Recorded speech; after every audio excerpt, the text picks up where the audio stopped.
नमस्कार, मैं शारदा पांडे आसान ज़िंदगी किसी एपिसोड में आपको स्वागत करती हूँ। आप लोगों का ढेर सारा प्रश्न है कि करवा मिट्टी का क्यों होना चाहिए। हमारे पास तो पीतल का है, टोंटी वाला है, उनके पास तांबे का है, कांसे का है। मिट्टी का क्यों होना चाहिए और कितना करवा होना चाहिए। तो मैं कई बार बताई हूँ कि मिट्टी का ही करवा होना चाहिए, 4 करवा होना चाहिए। बोलते हैं 4 करवा क्या होगा, तो चलिए आपको इसी विषय में दिखाती हूँ। ये देखिए थाली है, ये करवा चौथ की थाली नहीं है। ये सिर्फ आपको मैं करवा के बारे में बताऊंगी विस्तार से कि क्यों मिट्टी का करवा होना चाहिए और क्यों 4 करवा होना चाहिए। पीतल उतल का महंगा हो सस्ता है क्या है, उसमें सीख डालते, उससे हमसे नहीं मतलब है। मिट्टी का करवा चौथ, करवा मतलब कुल्हड़, कुल्हड़ मिट्टी का। तो आपको बताऊंगी कि करवा 4 ठो मिट्टी का क्यों होना चाहिए। ये देखिए, ये है 4 करवा। अब आप ध्यान से देखें तो ये है 4 करवा आप लिए मिट्टी का। करवा आपको मैं बता देना चाहती हूँ कि करवा किसका नाम है। जो आप करवा चौथ का व्रत करती हैं, करवा उस देवी महिला का नाम है जिनके नाम से ये करवा चौथ आप व्रत करती हैं। उनका नाम ही करवा था, वो सती महिला थी।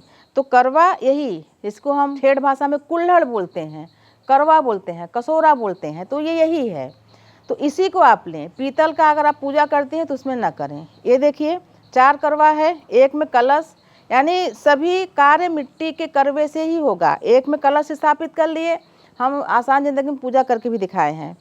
ये है, इसको खोल देती हूँ। ये है दूसरा करवा, इसको हम यहाँ रख देते हैं। ये करवा, इसमें इस करवे में भगवान शिव, माँ पार्वती, श्री गणेश को आवाहन करेंगे। इस करवे में किसको आवाहन करेंगे? देवी करवा को, जो कि अक्षत है। इसमें आप देखोगे एक सिक्का भी है, ये देखिए चांदी का, नहीं हो तो साधारण सिक्का रख लें। ये दक्षिणा है। तो इसमें किसको आवाहन करेंगे? करवा माता को। और ये क्या है?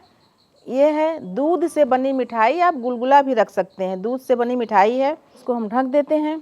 और ये हो गया जल का पात्र, 4 करवा हो गया ना। इस जल के पात्र में ये कुछ घास है, इसको डुबा के जब आप करवा माता का तस्वीर रखेंगी, स्थापना करेंगी, शिव पार्वती को, गणेश जी को, तो इसी से स्नान कराएंगी, इसी पात्र से, इसी करवे के पात्र में। कोई इसमें पीतल, कांसा, तांबा का कोई बर्तन नहीं रहेगा। इसी करवे के पात्र से स्नान कराएंगी। ये है गुलगुला के जगह मीठी पूड़ियाँ, जो आप गुलगुला बनाओगे, ये मीठी पूड़ियाँ हैं, तुम इसको अलग बर्तन में रख लिए हैं। आप चाहो तो इस मीठी पूड़ी को इस करवे में, जो ये मिठाई मैं रखी हूँ, आप इसमें भी रख सकते हो। लेकिन हम दूध की मिठाई अलग कर दिए, मीठी पूड़ी है। मीठी पूड़ी का आप रेसिपी भी बता देते हो, उसे तो हमको बना के दिखाना चाहिए था।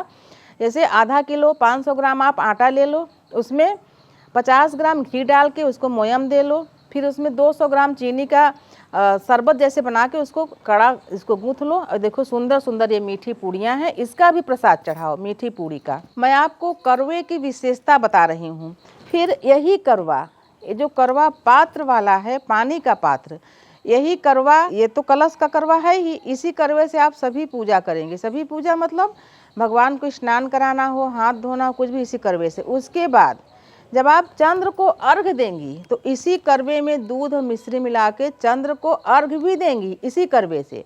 उसके बाद जब चंद्र देवता को अर्घ दे लेंगी तो इसी करवे में पानी लेंगी, जो कि आप खुद पिएंगी। आपके पति आपको इसी करवे में पानी पिलाएंगे। कोई गिलास नहीं, कोई लोटा नहीं, कोई तांबा, कोई फूल, कोई कांसा का कोई बर्तन नहीं। इसी करवे, यानी करवा चौथ, जब आप करवा चौथ कर रही हो तो उसका विशेषता भी तो जानो कि करवा चौथ क्या है। चौथ है कृष्ण पक्ष की जो चौथ होती है वो चौथ, लेकिन करवा क्या है? करवा यही है। और इसी करवे के नाम से वो सती महिला का नाम भी करवा देवी था। तो आप इस करवे में जल पिएंगी। एक करवे में करवा माता को, जिसमें अक्षत है, उसमें करवा माता को आवाहन करेंगी। नारियल वाले करवे में जो है, इसमें श्री गणेश, गौरी मैया, शिव जी को आवाहन करेंगी।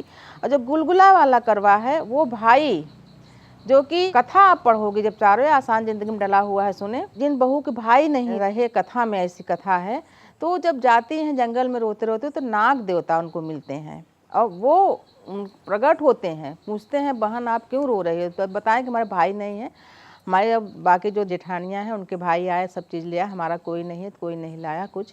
बोले कि चलो मैं तुम्हारा भाई हूँ, और चलो मैं सब चीज़ें ले चलता हूँ तुम्हारे ससुराल, और तुम बताओ कि मैं तुम्हारा भाई हूँ और सभी चीज़ें लाया हूँ। तो जो गुलगुला वाला जो करवा है उसमें नाग देवता को, आपके भाई हैं तो आप अपने भाई का भी नाम लें, लेकिन भाई के नाम के साथ साथ नाग देवता को भी उस करवे में आवाहन करें। जैसे आप जैसे यम द्वितीया के दिन जब भाई दूज होती है तो भाई की पूजा करते हो, लेकिन आप यम देव का भी पूजा करते हो, यम देव से प्रार्थना करते हो कि यम देव हमारे भाई को लंबी उम्र देना और हमारे भाई के जीवन में कोई विघ्न बाधा ना आने पाए। उसी प्रकार से जो ये 4 करवे का आपको महत्व बता रही हूँ, आप पीतल का करवा रखे हो तो कोई बात नहीं, उसमें करवा नहीं है, वो पात्र है एक किसी धातु का। अब आप 4 मिट्टी का करवा लाओ, जिसमें एक, फिर से मैं कई बार दोहरा रही हूँ, एक में शिव गौरी को, गणेश जी को आवाहन करें, अक्षत वाले कर्म। अब इस अक्षत के बारे में भी बता दे रही हूँ कि जो अक्षत वाला एक करवा है, ये अक्षत साल भर अपने भंडार में जहाँ चावल वगैरह रखते हैं वहाँ, और ये जो अक्षत वाला करवा है इसको खाली नहीं करना है। ये जो दक्षिणा वगैरह है आप अपने सास को दे सकती हैं, थोड़ा चावल भी करके, फिर इस चावल को जहाँ भंडारण है चावल का वहाँ रख दें। अब इस करवे में भी इस चावल को थोड़ा सा रख के और 1 रुपये रख के अब इस ढक्कन से ढक दें। साल भर ये करवा का चावल पूजा स्थान में रख दें, यानी थोड़ा सा।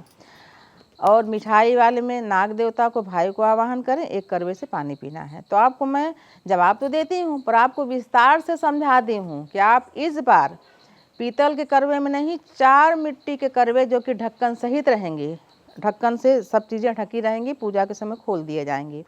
तो आपको मैं करवा की विशेषता बताई हूँ। करवा उस सती महिला का नाम है जो कि करवा के नाम से करवा चौथ व्रत किया जाता है।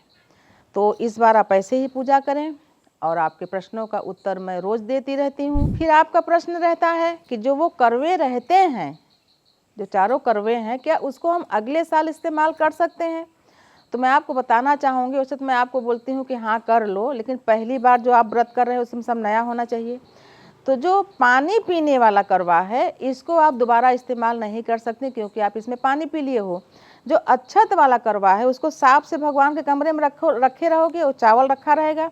फिर जब अगली साल आए तो चावल, तो जैसे मान लीजिए कि वो मिट्टी के बर्तन में रहेगा तो चावल तो ख़राब हो जाता है, तो उसको पौधों को नीचे डाल दें और उसी करवे के फिर से उसमें चावल भर के पूजा कर सकती हैं। जो कलश वाला करवा है उसमें भी कलश रख के पूजा कर सकती हैं। गुलगुला वाले करवा में भी आप पूजा कर सकती हैं, पर उसको धोएं ना। गुलगुला जैसे मैं दूध की मिठाई रखी हूँ, इसको आप चढ़ा लें, फिर दूसरे पात्र में निकाल के और ढक्कन लगा के रख दें, और अगले साल उसको धो के इस्तेमाल करें। अभी धो के उसको न रखें तो नया माना जाएगा। तो आप 3 करवे को इस्तेमाल कर सकती हैं। 1 नया करवा और अगले साल आप मंगा लें जो पानी पीने वाला है, और पानी पीने वाले करवों के फिर आप उसको हटा दें, उसको पूजा में शामिल नहीं करना है। तो आपको मैं बताई हूँ करवे की विशेषता कि बिना करवे की करवा चौथ का पूजा अधूरा है। आपके पीतल का जो करवा है उससे कोई मतलब नहीं है। पीतल का करवा आप रखे हैं तो रखे रहें, लेकिन 4 करवे मंगा के आप इस विधि विधान से पूजन करें। कलश वगैरह की विधि वही है, कलश में जो रखा था वही रखाएगा। तो आप सभी के लिए करवा चौथ पर्व मंगलमय हो, सुखमय हो। हमारे चैनल आसान ज़िंदगी को सब्सक्राइब कर लेंगे तो आपको सभी वीडियो आगे मिलते रहेंगे। आप ऐसे ही आसान ज़िंदगी के साथ बने रहें, देखते रहें आसान ज़िंदगी। तब तक के लिए नमस्कार।